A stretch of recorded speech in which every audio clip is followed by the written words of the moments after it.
Hello student, कल जो आपने पढ़ा था galvanic cell used in day to day life. In that galvanic cells का सबसे पहले क्लासिफिकेशन शुरू किए थे। Galvanic cells are classified into one primary galvanic और वोल्टेक, प्राइमरी वोल्टेक और गैल्वेनिक सेल, और दूसरा जो बताया था सेकेंडरी वोल्टेक और galvanic cell. In primary voltaic cell और galvanic cell, when galvanic cell general दोनों का पहले, व्हेन गैल्वेनिक सेल डिस्चार्जेस मतलब जब उसका चार्ज उसमें जो प्रेजेंट है यूज कर रहे होते तब during the generation of current, जब करंट जनरेट होता है जो भी उसमें केमिकल्स प्रेजेंट होते हैं, all the chemicals get consumed. मतलब सबसे इंपॉर्टेंट है जब आप यूज कर रहे होते सेल को तो उसमें जो भी केमिकल रिएक्शन होते हैं, जो केमिकल्स होते हैं मतलब रिएक्टेंट्स होते हैं, they get converted to products. मतलब आपके रिएक्टेंट्स लॉस हो रहे, केमिकल्स कंज्यूम हो रहे हैं। Specially in case of primary voltaic cell, primary में क्या होता है, सेल केमिकल्स या reactants get consume and cell reaction stop. मतलब रिएक्शन खत्म हो गए तो सेल रिएक्शन बंद हो गया। मतलब that cell reaction again can not be reverse. मतलब वो फिर से जो रिएक्टेंट्स थे, जो केमिकल्स प्रेजेंट थे, उसमें जो भी केमिकल्स प्रेजेंट थे वो एक बार खत्म हो गए तो फिर से वो कभी नहीं बनेंगे। मतलब रिएक्शन रिवर्स नहीं होगा। That cell can not be reverse. वो सेल को आप रिवर्स नहीं कर सकते। मतलब ये है primary galvanic cell can not be recharged. जो कॉमन एग्जांपल है आपको सबको पता है, ड्राई सेल जो टॉर्चेस में वगैरह यूज किया जाता है, एक बार वो डिस्चार्ज हो गया, पूरा चार केमिकल खत्म हो गया तो उसको आप फेंक देते। मतलब फिर से आप रीयूज नहीं कर सकते because cell reaction does not get reverse. जो सेल रिएक्शन है फिर से वापस मतलब प्रोडक्ट का कन्वर्शन रिएक्टेंट में नहीं हो सकता है। एक बार केमिकल खत्म हो गए तो उसका काम हो गया। तो this type of cell is called as primary voltaic cell. मतलब the cell which can not be recharge and reused. जो सेल आप रिचार्ज नहीं कर सकते, रीयूज नहीं कर सकते, that galvanic cell, that voltaic cell is called as the primary galvanic या प्राइमरी वोल्टेक सेल। रिचार्ज नहीं कर सकते। कौन सा है? Primary voltaic cell. और इसका एग्जांपल जो बताया कौन सा, dry cell. But in secondary voltaic cell, secondary का ऐसा नहीं होता है। In secondary voltaic cell the chemicals present in the cell that get consume. अब केमिकल्स का मतलब आप उसको बोल सकते हैं reactants present, they get converted into products. तो रिएक्टेंट का कन्वर्शन किस में होगा? प्रोडक्ट्स में। But again that product can मतलब original reactants, original chemicals can be regenerated। मतलब फिर से प्रोडक्ट अगर बन जाते हैं और प्रोडक्ट मतलब प्रोडक्ट का कन्वर्शन अगर फिर से रिएक्टेंट में हो जाता है तो फिर से रिएक्टेंट बन के मतलब cell is ready to use करने के लिए फिर से सेल रेडी हो गया तो फिर से आप प्रोसेस कर सकते हैं जो करंट जनरेशन की, करंट प्रोडक्शन की। तो उसका मतलब इन वोल्टेक cell the cell reaction can be reverse। मतलब again original chemicals can be regenerated। और फिर से regenerate हो गए तो जब उसका मतलब ये सिंपल, जैसे शॉर्ट में ये तो टॉपिक जो सेकेंडरी गैल्वेनिक सेल जो एग्जांपल है lead storage battery. Lead storage battery जो बैटरी बोलते गाड़ी में, ऑटोमोबाइल्स में जो बैटरी होती है गाड़ी की, तो वो बैटरी को आप रिचार्ज कर सकते हैं। और रिचार्ज करने का मतलब है जब आप उसको यूज कर रहे होते हैं डिस्चार्जिंग के टाइम पे PbO2 ये प्लेट्स होते हैं जो जिसकी वजह से वेट बहुत ज्यादा होता है, और जो इलेक्ट्रोलाइट होता है H2SO4 सल्फ्यूरिक एसिड। और जैसे आपने सेल स्टार्ट किया, यूज कर रहे हैं आप उसको, डिस्चार्ज कर रहे, चार्ज यूज कर रहे होते, तब ये all this chemical react together and form, उसका कन्वर्शन हो जाता है PbSO4 में प्लस H2। क्या बोला? लेड सल्फेट जो व्हाइट कलर का कंपाउंड कभी ऊपर से कभी कभी दिख जाता है, देखा होगा। ये जो कंपाउंड फॉर्म हुआ सॉलिड कंपाउंड, मतलब ये प्रोडक्ट है और ये रिएक्टेंट। तो आपके बैटरी में जब तक ये प्रोडक्ट्स रिएक्टेंट प्रेजेंट है तब तक ये सेल वर्क करता रहेगा। अब जब ये खत्म हो जाएगी तो आपकी से जो डिस्चार्जिंग प्रोसेस है स्टाफ होगी, मतलब प्रोडक्शन स्टाफ होगा। अब जैसे ये केमिकल वो साइड में चले गए, मतलब प्रोडक्ट बन गए, तो आप क्या करते हो, उसको डिस्टिल वाटर, ये कंपाउंड सॉलिड फॉर्म में होता है, तो उसको डिसॉल्व करने के लिए डिस्टिल वाटर डालते हैं and it attach with another external higher EMF, मतलब इलेक्ट्रिसिटी को जोड़ते हैं चार्जिंग के लिए। और चार्जिंग का मतलब सिंपल ये है, कभी भी चार्जिंग में इलेक्ट्रिसिटी जनरेट नहीं होती। आप चार्जिंग कर रहे हैं, इसका मतलब ये है जो केमिकल्स थे पहले वो सेल में, वो प्रोडक्ट में कन्वर्ट हो गए, और आप चार्जिंग के लिए लगाने का मतलब फिर से ये जो प्रोडक्ट बना है उसका कन्वर्शन रिएक्टेंट में करना। तो आप चार्जिंग करते मतलब इलेक्ट्रिसिटी स्टोर नहीं होती, ये जो PbSO4 बना है, लेड सल्फेट बना है, उससे फिर से आप क्या बना रहे, Pb, PbO2 एंड H2, मतलब ये केमिकल जो पहले था फिर से वो रिजनरेट हो गया। मतलब cell reaction get reverse, cell reaction उल्टा है, प्रोडक्ट का कन्वर्शन फिर से रिएक्टेंट में हुआ एंड फिर से रिएक्टेंट बन गए, जो आपके पास ओरिजिनल केमिकल्स थे वो आ गए, मतलब आप फिर से ये सेल को आप यूज कर सकते। तो आप ये प्रोसेस कौन सी थी, डिस्चार्जिंग। डिस्चार्जिंग का मतलब आप उसको यूज कर रहे थे तब, और ये प्रोसेस कौन सी थी, वापस आने का मतलब चार्जिंग। और चार्जिंग के टाइम पे ओरिजिनल जो रिएक्टेंट्स प्रोडक्ट्स ओरिजिनल रिएक्टेंट थे वो रिजनरेट हो गए और प्रोडक्ट का कन्वर्शन फिर से रिएक्टेंट में हुआ। तो दिस प्रोसेस इज चार्जिंग, और इसको आप बोलेंगे डिस्चार्जिंग। तो चार्जिंग के टाइम फिर से ये सेल में याद रखो, चार्जिंग करे मतलब पहले इलेक्ट्रिसिटी यूज करे, उसके बाद ये रिएक्शन हो रहा, तो that cell acts as a electrolytic cell during charging. और डिस्चार्जिंग के टाइम पे इलेक्ट्रिसिटी जनरेट कर रहा होता है and therefore this cell acts as a galvanic cell या वोल्टेज सेल। चार्जिंग के टाइम पे, डिस्चार्जिंग के टाइम पे गैल्वेनिक सेल, और चार्जिंग के टाइम पे वो क्या होता है, इलेक्ट्रोलिटिक सेल। तो इसका मतलब फिर से केमिकल बना रहे, सेल रिएक्शन रिवर्स हो रहा, मतलब ये सेल को आप फिर से रिचार्ज कर सकते, रीयूज कर सकते। तो that type of cell is called as secondary voltage और सेकेंडरी गैल्वेनिक सेल। मतलब सिंपल मतलब है जो सेल को आप रिचार्ज कर सकते, रीयूज कर सकते, उसको बोलना है प्राइमरी। मतलब नहीं, रिचार्ज नहीं कर सकते, रीयूज नहीं कर सकते, उसको बोलना है प्राइमरी।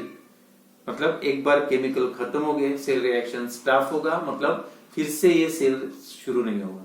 लेकिन इसमें क्या होता है, चार्जिंग के टाइम पे रिएक्टेंट मतलब केमिकल कंज्यूम हो जाते हैं, but that chemical can be again regenerated during the charging process. And this type of cell, the galvanic cell which can be recharged and reused, that type of cell is called as a secondary voltage cell. और secondary voltage cell का जो common example है day to day life में use करने वाला cell होता है, जो मोबाइल की बैटरी बोल सकते हैं, जो आप रिचार्ज कर सकते हैं, या ऑटोमोबाइल्स की जो बैटरी होती है that can also be recharge, that is example of secondary.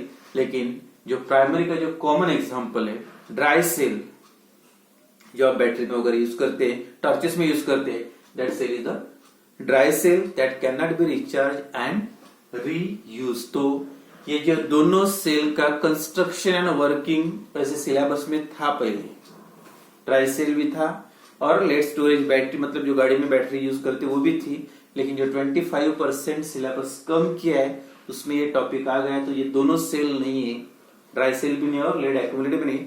और उसके बाद जो एक दूसरा सेल है इंपॉर्टेंट, उसका ज्यादा नहीं है, 2 मार्क का अगर को भी क्वेश्चन आता है, सिर्फ आपको सेल रिएक्शन लिखना है मेन इंपॉर्टेंट, बाकी कुछ भी नहीं उसमें ज्यादा। तो एक सेल है दैट इज निकेड सेल और निकेल कैडमियम सेल, दो ही दिया, एक मर्क्यूरी और ये nicad, nickel cadmium.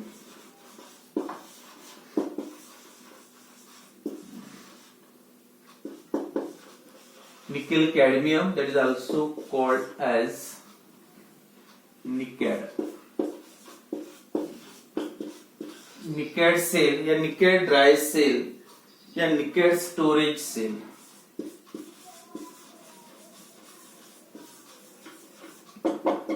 Nickel storage cell, nickel cadmium, जो इलेक्ट्रोड यहाँ पे यूज किया जाता है, एक निकेल है और दूसरा कैडमियम है, इसलिए इसका जो नाम दिया है। अब ये स्पेशली ये जो एग्जांपल है ड्राई सेल है, पहले इसमें जो बताया था मैंने, जो ड्राई सेल होता है इट इज अ प्राइमरी, मतलब जिसको आप रीयूज नहीं कर सकते।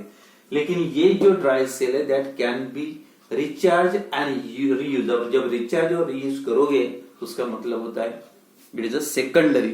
तो याद रखो जो पहले वाला ड्राई सेल, जो जनरल ड्राई सेल अपने टार्चेस में यूज किया जाता है, that is a primary, but this dry cell because it can be recharge, this dry cell is the secondary galvanic cell. It is a dry cell and secondary dry cell, secondary galvanic cell. तो primary नहीं, dry cell पहले primary बताया था, लेकिन ये जो dry cell है nickel cadmium cell, it is a secondary dry cell because it can be recharge and reuse. इसको रिचार्ज कर सकते, रीयूज कर सकते, इसलिए ये सेकेंडरी याद रखो।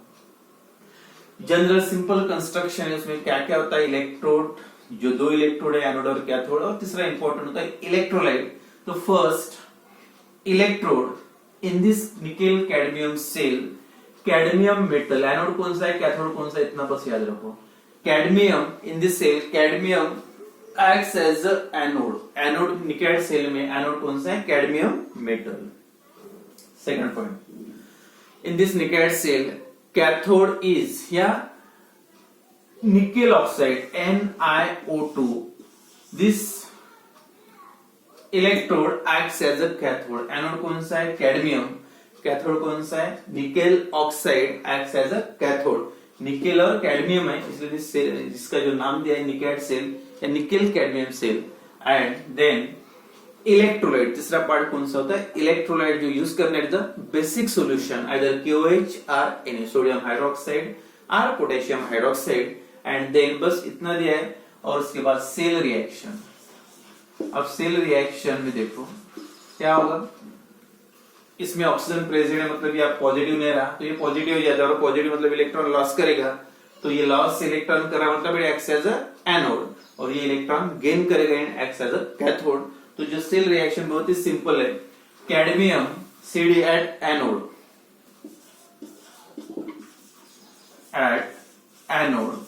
तो एनोड पे क्या होगा, कैडमियम अंडरगोज ऑक्सीडेशन, और इलेक्ट्रोलाइट कौन सा यूज करना है NaOH और KOH, और उस पे जो OH आयंस होते हैं OH नेगेटिव, उसके प्रेजेंस में दो OH नेगेटिव आयंस, इसके प्रेजेंस में दिस मेटल अंडरगोज ऑक्सीडेशन, इसकी वैलेंस मतलब ऑक्सीडेशन स्टेट +2 है, it loss the 2 electron, 2 electron निकलने के बाद 2 पॉजिटिव चार्ज आएंगे, और ये 2 पॉजिटिव मतलब इसका कन्वर्शन इसमें होगा CD डाइपॉजिटिव, 2 पॉजिटिव ये 2 नेगेटिव कंबाइन हो गए, उसका प्रोडक्ट फॉर्म होगा CdOH/2, मतलब कैडमियम हाइड्रोक्साइड, कैडमियम हाइड्रोक्साइड, और ये जो 2 इलेक्ट्रॉन निकल गए +2 इलेक्ट्रॉन, मतलब loss of electron is called as the oxidation, और this oxidation reaction takes place at anode, और ये जो कंपाउंड बना सॉलिड कंपाउंड है। Then next at cathode. अब कैथोड का रिएक्शन क्या होगा, कैथोड कौन सा है nickel oxide NiO2 undergoes reduction मतलब addition of electron in the presence of water, that is twice H2, water के प्रेजेंस में एक्वस KOH इलेक्ट्रोलाइट आप यूज करके वाटर प्रेजेंट होता है। अब यहाँ पे रिएक्शन क्या होगा, यहाँ पे भी product same, 2 oxygen already present है, जैसे CdOH/2 कैडमियम हाइड्रोक्साइड बना, और यहाँ पे निकेल हाइड्रोक्साइड बनेगा, 2 हाइड्रोजन की कमी है, 2 हाइड्रोजन इसमें ऐड कर दोगे तो ये पहले बन जाता है NiOH/2, फिर से सॉलिड कंपाउंड। अब प्लस क्या बचा है, 4 हाइड्रोजन थे, 2 ऑक्सीजन थे, ट्वाइस H2 होते हैं, उसमें से 2 हाइड्रोजन चले गए, मतलब 2 H पॉजिटिव है, 2 OH, तो ये 2 इलेक्ट्रॉन ऐड करने के बाद यहाँ प्रोडक्ट फॉर्म होता है ट्वाइस OH नेगेटिव। तो ये दोनों कंपाउंड सॉलिड प्रोडक्ट जो फॉर्म है सॉलिड है, and this the reaction addition of electron, reduction मतलब कैथोडिक रिडक्शन और एनोडिक ऑक्सीडेशन, और तीसरा नेट रिएक्शन या ओवरऑल। अब नेट रिएक्शन दोनों का टोटल करो, और दोनों की टोटल क्या हो जाएगा, ये OH कैंसल्ड, इलेक्ट्रॉन कैंसल्ड, क्या बचा है CD plus NiO2 plus twice H2 plus ये यूज, एक बन रहा CdOH/2 सॉलिड, और दूसरा NiOH/2 सॉलिड कंपाउंड। ये जो दोनों कंपाउंड प्रोडक्ट फॉर्म हुए nickel hydroxide and cadmium hydroxide, ये जो दोनों कंपाउंड, ये 2 इलेक्ट्रोड है, दोनों कंपाउंड, एक एनोड के पास कौन सा रहेगा CdOH/2, और यहाँ पे NiOH/2 सॉलिड कंपाउंड है, they remain attach with this electrode surface, ये बाहर नहीं जाएगी, जहां पे बने वहीं पर एक सॉलिड फॉर्म है, and therefore this cell can be recharged and therefore it is a reused. क्योंकि जो कंपाउंड क्यों रीयूज कर सकते हैं सेल, तो उसका रीजन है ये दोनों जो प्रोडक्ट फॉर्म हुए during this cell reaction, both this products are solid compound, they remain added to the electrode surface के पास ही रहेंगे, एंड देयरफॉर जैसे चार्जिंग के लगा तो फिर से उसका कन्वर्शन इसमें होगा, मतलब फिर से प्रोडक्ट का कन्वर्शन रिएक्टेंट में होना, and therefore the cell can be recharge. और जो एवरेज जनरल पोटेंशियल होता है ये सेल का 1.4 वोल्ट, सेकेंडरी ड्राई सेल है 1.4 volt, and this cell generally used in, जो यूजेस है शॉर्ट में, it is used in calculators, electronic watches and also use in photographic equipment. मगर एक दो यूजेस वगैरह याद रखो, बाकी सबसे इंपॉर्टेंट है 3 रिएक्शन, 2 मार्क के वगैरह पूछा तो याद रखो। और एमसीक्यू में कौन से टाइप में आता है, it is a secondary dry cell, and why this cell again, क्योंकि पहले इसमें ड्राई सेल मीनिंग लिखना था लेकिन यहाँ तो दिया नहीं, फिर भी याद रखो व्हाई इसको ड्राई सेल क्यों बोलते हैं। ड्राई का मतलब जिसमें लिक्विड सॉल्यूशन बिल्कुल नहीं होता है, और आपने देखा होगा जो टॉर्चेस में उसमें लिक्विड नहीं होता, पेस्ट होता है, सॉलिड फॉर्म में होता है, and therefore this cell is called, no any electrolyte or electrode involved, all they exist in solid state, and therefore this cell is also called as dry cell। तो ये specially secondary dry cell है, primary नहीं, निकैड cell.